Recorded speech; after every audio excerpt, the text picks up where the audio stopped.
하나님의 말씀 욥 38장 욥기 38장 1절에서 18절까지의 말씀입니다.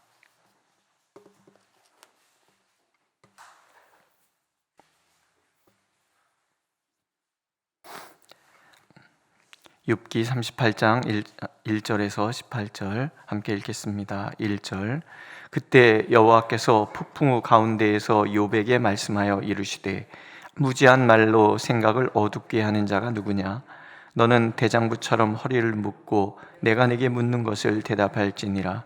내가 땅에 기초를 놓을 때 내가 어디 있었느냐? 내가 깨달아 알았거든 말할지니라. 누가 그것의 도량법을 정하였는지, 누가 그 줄을 그것의 위에 띄었는지 내가 아느냐? 그것의 주추는 무엇 위에 세웠으며 그 모퉁이 돌을 누가 놓았느냐? 그때 새벽별들이 기뻐 노래하며 하나님의 아들들이 다 기뻐 소리를 질렀느니라. 바다가 그 모태에서 터져 나올 때에 문으로 그것을 가둔 자가 누구냐? 그때 내가 구름으로 그 옷을 만들고 흑암으로 그 강보를 만들고 한계를 정하여 문빗장을 지르고 이르기를 내가 여기까지 오고 더 넘어가지 못하리니 내 높은 파도가 여기서 그칠지니라 하였노라.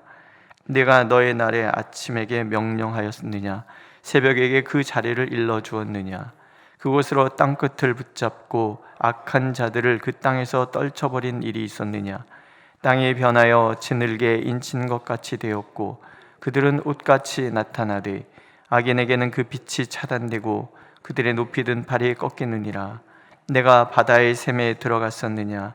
깊은 물밑으로 걸어다녀 보았느냐? 사망의 문이 내게 나타났느냐? 사망의 그늘질 문을 내가 보았느냐? 땅의 너비를 내가 측량할 수 있느냐? 내가 그 모든 것들을 다 알거든 말할지니라. 아멘. 우리는요, 빨리 회개하고 빨리 고난을 종결하고자 하는 마음을 갖습니다. 그래서 어떤 고난이 닥치면 제일 먼저 빨리 회개하라고, 빨리 죄를 찾아내라고, 이 고난의 원인이 뭔지를 빨리빨리 결정하라고 그렇게 얘기를 합니다. 보통 고난을 고통이라고 생각하고 고난은 하나님의 심판이라고만 생각하기 때문에 그렇습니다. 이걸 회개 절대주의다 그렇게 얘기를 합니다. 하지만 하나님께서는 성경 구석구석에 하나님께서 주시는 고난엔 뜻이 담겨져 있다는 얘기를 들려주시지요. 야고보서 1장에 보면 너희가 여러 가지 시험을 당하거든 온전히 기쁘게 여기라. 이는 너희 믿음의 시련이 인내를 만들어내는 줄 너희가 알미라 라고 말씀하세요.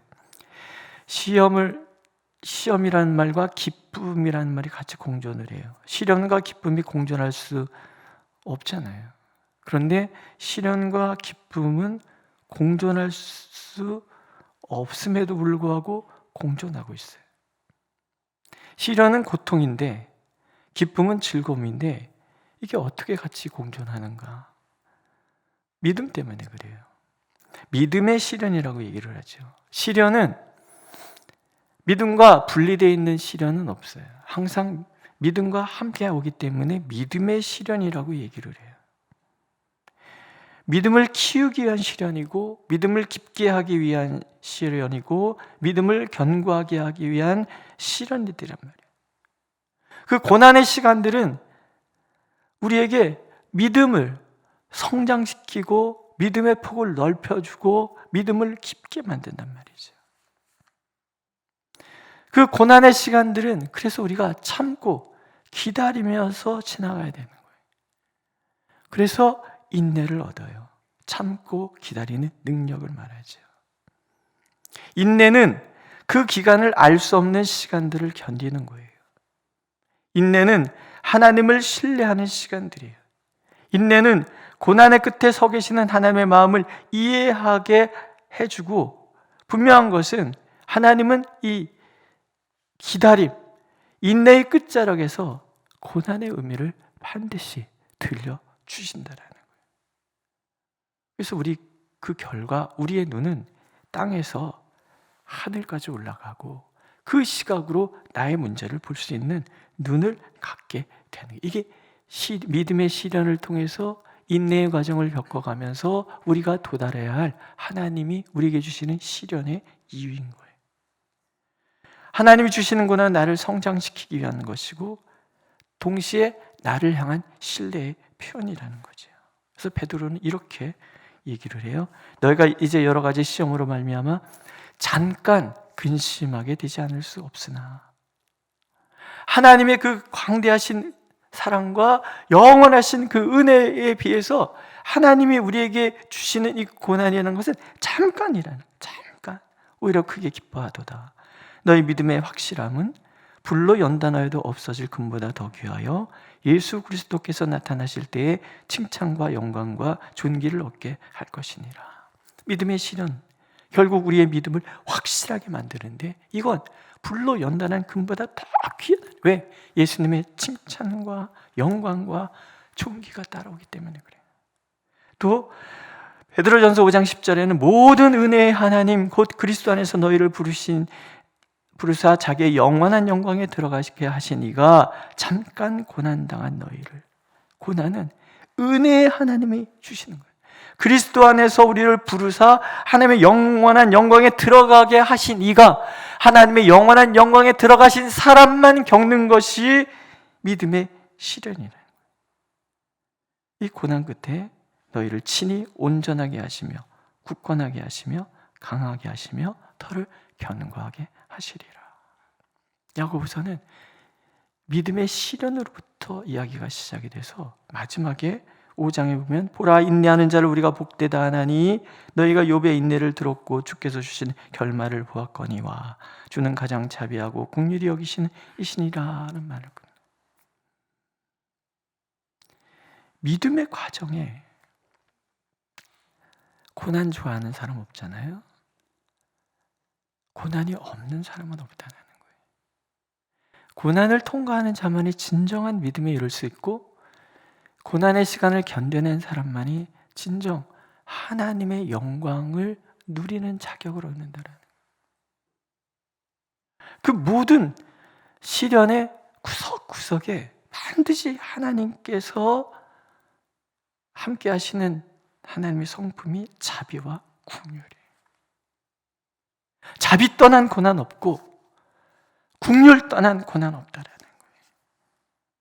그래서 고난은 우리를 죽일 수 없어요. 하나님의 긍휼과 자비로 붙들고 계시기 때문에 고난은 이길 수도 없어요. 긍휼과 자비 하나님께서 나를 보호하시고 지키고 계시기 때문에 그래요. 그래서 고난은 반드시 선물과 같이 오는 거라는 거죠. 믿으십니까? 고난은 욥의 죄에 대한 징벌이 아니라 그를 정금같이 훈련시키려는 하나님의 교육적인 그런 의미가 담겨져 있고 그 삶을 풍성하게 만드시기 위한 하나님의 그 창조적인 고난, 하나님께서 나를 위하여 설계하시고 나를 위하여 준비하신 하나님의 선물의 시간들이라는 거예요. 물론 죽을 맛이지만, 그렇죠? 죽을 맛이지만 그래요. 우리가 죽을 맛이라는 걸 알면서도 하시는 하나님의 마음이 우리가 만나야 될 하나님의 마음이라는 거예요. 드디어 하나님께서 욥을 찾아오세요. 그때에 그러니까 욥이 더 이상 할 말이 없어요. 다 퍼붓고 나니까는 더 이상 할 말이 없어요. 이제 완전 기진맥진한 상태에서 하나님만 쳐다보게 되는 그 상태에 이뤘을 때에 여호와께서 폭풍 가운데 욥에게 말씀하여 이르시되, 하나님께서 하나님의 위엄으로 찾아오시는 거예요. 근데 말씀하여 이르시되, 욥이 기다린 게 그거잖아요. 주여 말씀해 주세요. 가르쳐 주세요. 왜? 무엇 때문에? 이게 욥의 질문이었잖아요. 내가 하나님께 고소장 씁니다. 대답 좀 해주세요. 이게 욥의 마지막 기도였는데 하나님이 말씀하시기 시작하는 거예요.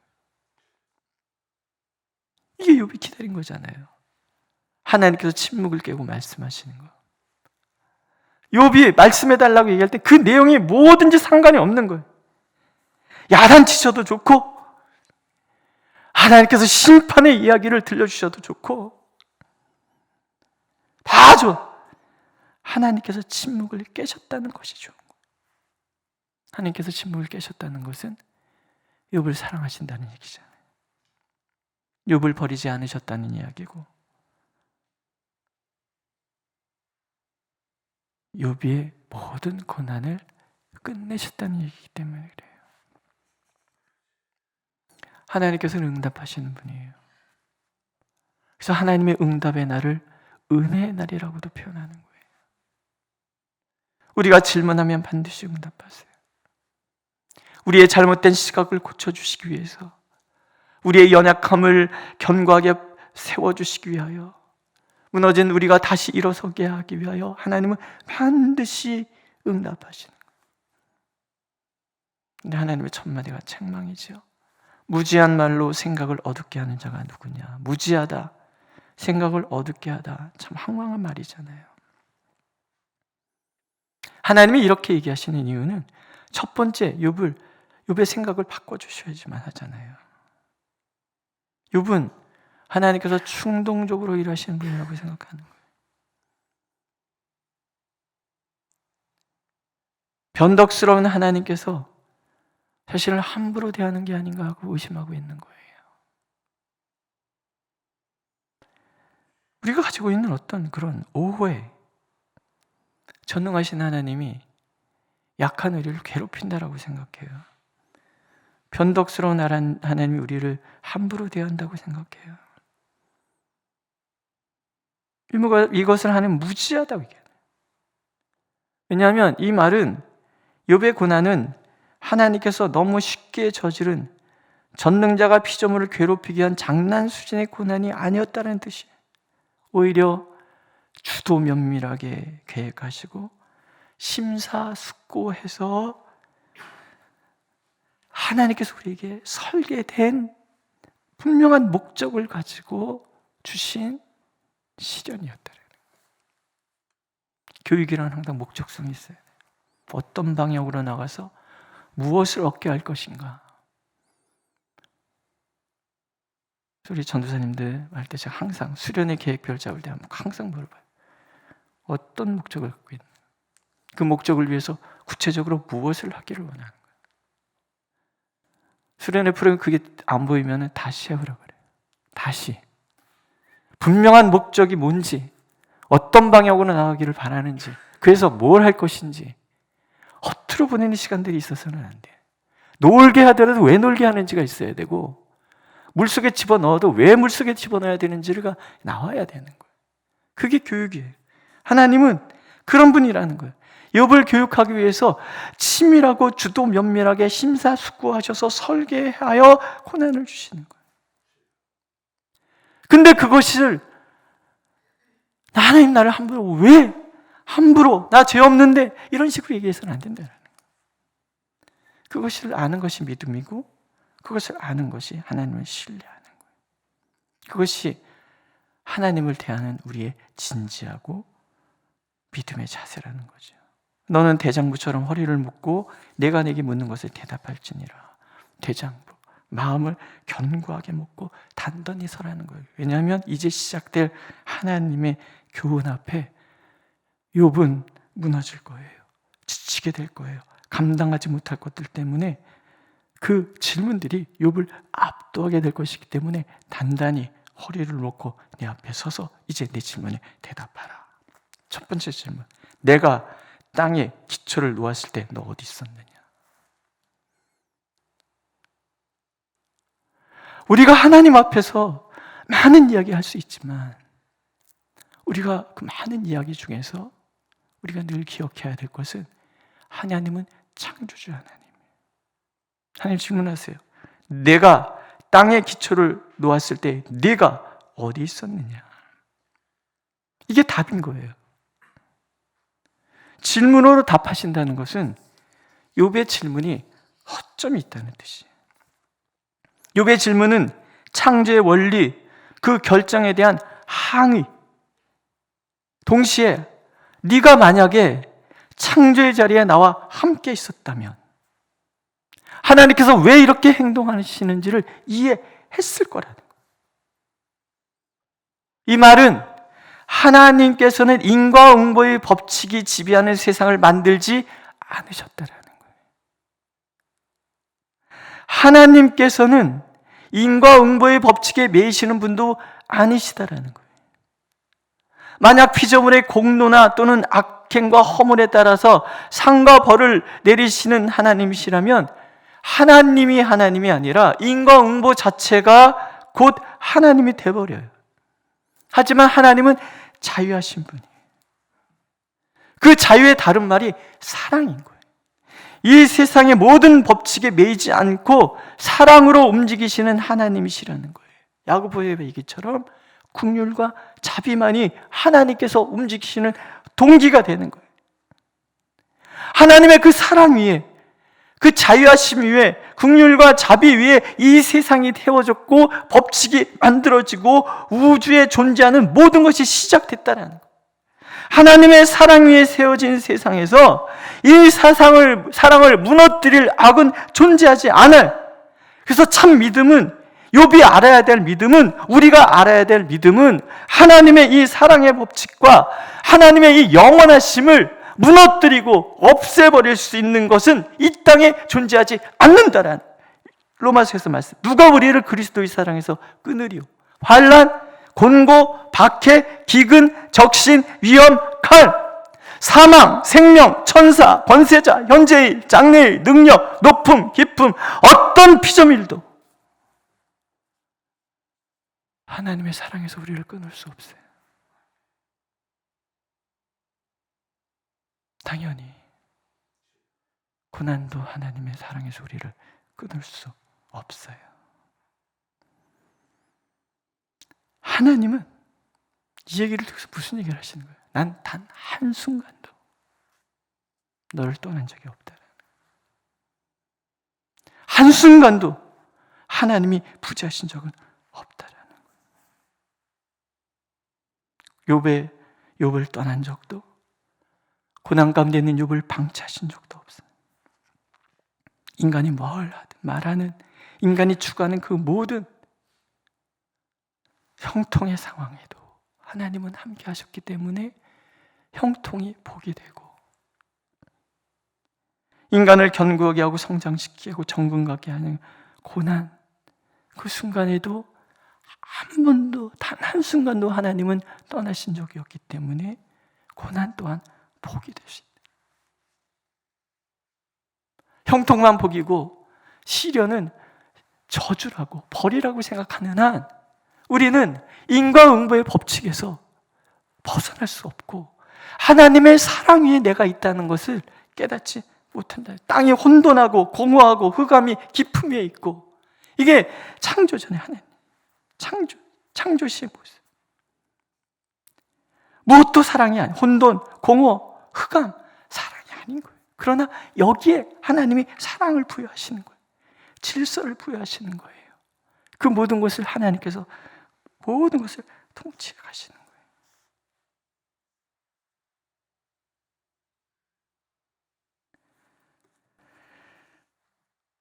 긍휼과 자비. 그래서 예수님이 십자가를 지신 거예요. 우리의 모든 시련을 아름다운 열매로 바꾸시기 위해서 예수께서는 십자가를 지시는 거예요. 하나님이 천지를 창조하시고 나의 인생을 설계하시고 내 인생을 시작하게 하실 때 하나님이 아담과 하와를 창조하시고 참 좋다 얘기하셨던 그 말씀이 나에게도, 내가 이 세상에 태어나는 그 순간, 아니 내가 어머니 모태에서 잉태되는 그 순간부터 하나님 나를 보시면서 참 좋다, 참 좋다, 그 바탕 위에 내가 서 있다라는 거예요. 창조의 이 모든 원리를 통달하신 주님께서 어긋나버린 모든 죄악의 틀을 완전히 교정하시기 위해서 그 방편으로 베푸신 자비와 긍휼이 십자가인 거예요. 모든 악조차도 선으로 바꾸시고 고난이 복으로 뒤바뀌는 이 놀라운 역사를 위해서 예수께서는 기꺼이 긍휼과 자비의 십자가를 지시는 거예요. 요셉이 형들에게 이런 얘기하죠. 당신들은 나를 해하려 했으나 하나님 그것을 선으로 바꾸사 오늘과 같이 많은 백성의 생명을 구원하게 하시려 하셨습니다. 욥이 하나님의 이 창조의 이 놀라운 섭리를 알았다면 욥이 그렇게 하나님 앞에 퍼부되지 않을 수 있었다라는 거예요. 그것을 아는 사람만이 믿음의 시련을 기뻐할 수 있다라는 거예요. 감사할 수 있다라는 거예요. 시련 뒤에 놀라운 선물을 소망할 수 있다라는 거예요. 하나님께서 예레미야 선지자를 통해서 애가를 통해서 이렇게 얘기하세요. 주께서 인생으로 고생하게 하시며 근심하게 하심은 본심이 아니시로다. 또 하나님의 본심은 예레미야 29장 너희를 향한 나의 생각을 내가 아나니 평안이요 재앙이 아니니라 너에게 미래와 희망을 주는 것이니라. 하나님의 평안이 하나님의 본심이고 우리의 삶 속에 내일이 있다는 것이 하나님의 본심이고 그 모든 날들이 하나님이 주시는 희망의 날들이라는 것이 하나님의 본심이라는 거예요. 얘기하시죠. 너희가 내게 부르짖으며 내게 와서 기도하면 내가 너희들의 기도를 들을 것이요 너희가 온 마음으로 나를 구하면 나를 찾을 것이요 나를 만나리라. 결국 부르짖어야 할 수 있는 거예요. 욥처럼 하고 싶은 말 다 퍼붓고 나야 할 수 있는 거예요. 기도해야 그 깊은 은혜로 나갈 수 있다라는 거죠. 온 마음으로 하나님을 찾아야 만날 수 있는 지점이 바로 이 하나님의 긍휼과 자비, 사랑 위에 우리가 있다는 것을 아는 지점이라는 거죠. 오늘도 하나님은 사랑으로 우리와 함께 하십니다. 그것을 결코 놓치지 않는 저와 여러분들이 되시기를 하나님은 원하고 계십니다. 기도하겠습니다. 도와주십시오, 하나님.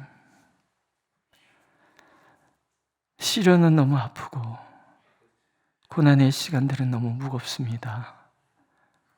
그러므로 하나님 도와주십시오. 견뎌낼 수 있도록 하나님이 예비하신 그 천국 같은 선물이 무엇인지를 볼 수 있도록 이 땅에 파묻혀 살아가는 우리의 시각이 땅에서 벗어나 하나님의 시각으로 나의 문제, 우리의 문제를 볼 수 있도록 그래서 하나님의 그 자유와 하나님의 그 사랑이 나의 자유, 나를 향한 사랑이 될 수 있도록 하나님 우리를 도와주시옵소서. 예수님의 이름으로 기도드렸습니다. 아멘. 하늘에 계신 우리 아버지, 아버지의 이름을 거룩하게 하시며 아버지의 나라가 오게 하시며 아버지의 뜻이 하늘에서와 같이 땅에서도 이루어지게 하소서. 오늘 우리에게 일용할 양식을 주시고 우리가 우리에게 잘못한 사람을 용서해 준 것 같이 우리의 죄를 용서하여 주시고 우리를 시험에 빠지지 않게 하시고 악에서 구하소서. 나라와 권능과 영광이 영원히 아버지의 것입니다. 아멘.